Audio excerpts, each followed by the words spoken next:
पहली दफा जब आपको स्क्रीन पे देखा तो आपने डेब्यू मिकाल के साथ किया, इब्रारुल हक के गाने के ऊपर।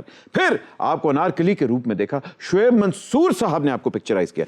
ये शुएब मंसूर साहब ने आपको ही क्यों सिलेक्ट किया अनारकली के रूप में? Was there a choice? उस टाइम पे तो नहीं। ईमान, आपको नहीं लगता कि मायरा खान और महविश रियाद अनारकली बन सकती हैं?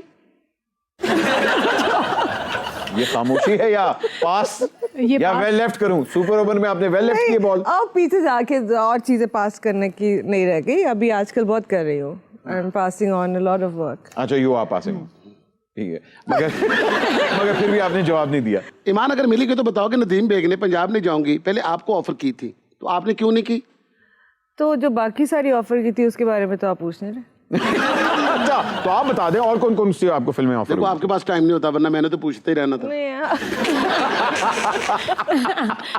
मैंने मैं तो ऐसे रोजाना जवाब और मैंने सीधा जवाब नहीं देना होता। नहीं, वैसे वाकई पंजाब नहीं जाऊंगी बड़ी अच्छी स्क्रिप्ट थी और आपको ऑफर भी हुई थी। No, I had my own issues. उसके ऊपर I have spoken about it. तो मुझे ऐसे लगता है कि कोई भी ऐसी बात जो पहले जिसका मैं जवाब दे चुकी हूँ तो बहुत रिहर्स जवाब लगता है। अच्छा। So then I avoid talking about it. But yeah, there were some issues.